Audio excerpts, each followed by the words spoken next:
Hi friend, मेरे channel पे आपका स्वागत है। दोस्तों, आज की वीडियो में हम जयप्रकाश पावर के बारे में पूरा फंडामेंटल एनालिसिस समझेंगे। जयप्रकाश पावर वेंचर लिमिटेड का पूरा नाम है।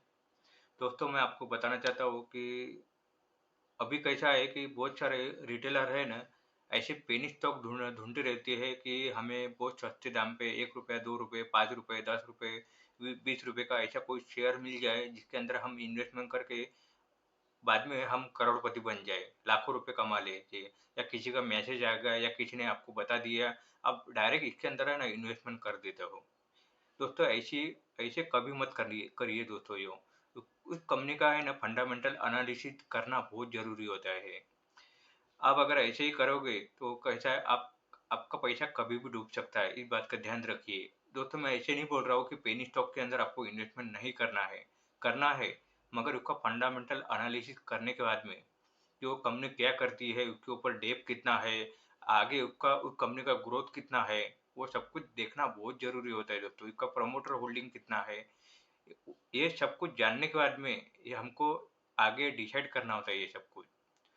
चलो दोस्तों, शुरुआत करते हैं। इसका जो करंट प्राइस दोस्तों 20 रुपीज 6 पैसा चल रहा है। मार्केट कैपिटल 14,000 करोड़ के आसपास। स्टॉक पी 28.9 और इंडस्ट्री पी 27.8। अब अगर इसके कंपेयर करोगे तो दोस्तों ये अंडर ओवर वैल्यूड स्टॉक हो गए हैं। पीईजी रेशो की अगर बात करें तो 1.88। ये हिसाब से भी दोस्तों ये स्टॉक ओवर वैल्यूड स्टॉक है दोस्तों। ग्राम ग्राम नंबर के हिसाब से देखोगे 14.1 और करंट प्राइस 20.6। ये हिसाब से दोस्तों ये थोड़ा है ना महंगा हो चुका है, इस बात का ध्यान रखिए। दूसरी बात, इसका आर ओ सी देखोगे तो 5.50% है। आर ओ ई 0.57%। दोस्तों, आर ओ ई कुछ भी नहीं है इसके अंदर, और आर ओ सी भी बहुत ही कम है। अब अगर इसकी अगर डेप की अगर बात करें तो कंपनी के ऊपर 4,407 करोड़ का कर्जा है। इसका मार्केट कैपिटल कितना है? 14,000 करोड़ के आसपास। कंपनी कहाँ से ग्रोथ करेगी दोस्तों? ये सब कुछ देखना बहुत जरूरी होता है। डेप टू इक्विटी आप देखोगे तो 0.41। इसका डिविडेंड दोस्तों कुछ भी नहीं है। फेस वैल्यू 10 का है। प्रमोटर होल्डिंग 24% है ओनली। दोस्तों, कोई भी कंपनी का जो प्रमोटर होल्डिंग है ना, हमेशा 50% के ऊपर होना चाहिए, इस बात का ध्यान रखिए। ऐसे प्रमोटर होल्डिंग अगर 50% के अगर नीचे होता है दोस्तों, बहुत ऐसे चांसेस रहते हैं इसके अंदर कि प्रमोटर अपने शेयर गिरवी रख के या उसको बेच के कभी भी भाग सकते हैं, इस बात का ध्यान रखिए। इसका ईपीएफ कुछ भी नहीं, 0.57 है। 7 साल का अगर ग्रोथ अगर देखे सेल का, 5% के हिसाब से सिर्फ ग्रोथ किया है। आर ओ देखोगे 5 साल का, तब -3.73% के हिसाब से, यानी कुछ भी ग्रोथ नहीं दिखा है इसके अंदर। ये देखना बहुत ये जरूरी होता है दोस्तों किसी भी कंपनी में। इसके ऊपर इसके पास में ना कैश फ्लो कुछ भी अवेलेबल नहीं है, कहाँ से कंपनी ग्रोथ करेगी? हम कंपनी के पूरा डिटेल में जानेंगे कंपनी क्या करती है। Incorporated in 1994, Jaiprakash power venture limited operate in coal mining, sand mining, cement grinding and production of thermal and hydro electricity. देखिए दोस्तों, इसका जो लिस्टिंग हुआ था तो इसका जो लो लगा था 0.35 पैसे का। हाई मारा 143 रुपीज के आसपास। दोस्तों, इसने कुछ भी रिटर्न नहीं दिया है, -32% का रिटर्न है, माइनस, यानी कुछ भी ग्रोथ नहीं है इसके अंदर। प्रमोटर होल्डिंग देखे तो इसका प्रमोटर होल्डिंग 24%, म्यूचुअल फंड की होल्डिंग 0.08%, डोमेस्टिक इन्वेस्टर की होल्डिंग सबसे ज़्यादा है इसके अंदर 20.48%। इसके भरोसे भी दोस्तों स्टॉक ऊपर जा रहा है। बाकी आप देखोगे तो कुछ भी नहीं है इसके अंदर इन्वेस्टमेंट। और दूसरी बात, रिटेलर की इन्वेस्टमेंट देखिए 50% के ऊपर है। रिटेलर और डोमेस्टिक इन्वेस्टर को मिलके ये स्टॉक ऊपर जा रहा है दोस्तों, इस बात का ध्यान रखिए। जिस दिन आप है ना कुछ भी सोचे समझे इसके अंदर है ना इन्वेस्टमेंट कर देते हो,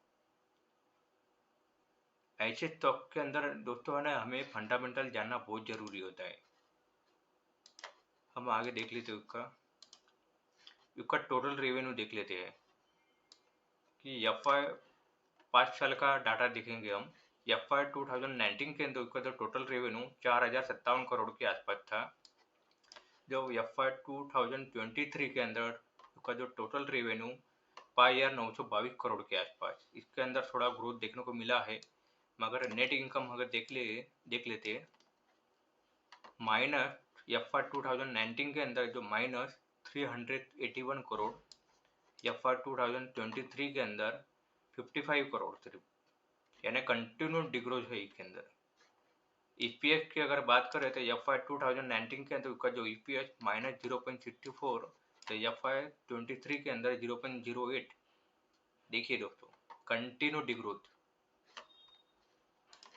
हम बैलेंस शीट यानी टोटल एसेट देख लेते हैं कि उसकी संपत्ति में ग्रोथ हुआ कि नहीं कुछ। देखिए FY 2019 के अंदर टोटल एसेट 37 करोड़ 259 करोड़ 37,259 करोड़, और FY 2023 के अंदर 17,307 करोड़, यानी कंटिन्यू डिग्रोथ आप देख सकते हो कि FY 2019 के अंदर 37,259 करोड़ था, वो घट के 17,307 करोड़ पे आ गया। Continue degrowth. टोटल लिएबिलिटी की अगर बात करें तो उसका खर्चा कम हुआ कि नहीं वो भी देख लेते हैं। FY 2019 के अंदर उसका जो टोटल लिएबिलिटी 29,596 करोड़ के आसपास, और FY 2023 के अंदर 6,836 करोड़ आप देख सकते हो। यानी खर्चा तो कम किया है, मगर टोटल एसेट उसके अंदर है ना, कुछ भी प्रॉफिट नहीं है। जो ग्रोथ होना चाहिए कंपनी का, वो ग्रोथ कुछ भी नहीं है इसके अंदर। ऐसे स्टॉक के ऊपर है ना, हमें है ना थोड़ा सावधान रखने की जरूरत होती है। फ्री कैश फ्लो FY 2023 के अंदर 647 करोड़ रुपीज है इसके अंदर। हम चार्ट देख लेते हैं। देखिए दोस्तों, कंटिन्यू यहाँ से डाउन ट्रेंड में ही ट्रेड करा था दोस्तों। ये ऐसे स्टॉक के अंदर आप किसी के कहने पे आप इन्वेस्टमेंट कर देते हो, ऐसा मत करिए दोस्तों। जो बाकी आपकी मर्जी, आपका पैसा है, आपको जो करना है वो कर सकते हो भैया। मेरा काम है समझाना इस बात का। अभी देखिए चार्ट थोड़ा छोटा करता हूँ मैं। देखिए देखो, यहाँ से है ना कंटिन्यू अपर सर्किट लगा इसको कभी भी है ना दोस्तों लोअर सर्किट भी लग सकता है, इस बात का ध्यान रखिए। एक बार अगर इसके अंदर अगर आप फंस गए तो पूरा पैसा डुबा के छोड़ेगा आपको ये। दोस्तों आशा करता हूँ कि आपको मेरी वीडियो पसंद आई होगी। मेरी वीडियो को ज़्यादा से ज़्यादा लाइक सब्सक्राइब कीजिए। थैंक यू दोस्तों। जय हिंद, जय भारत।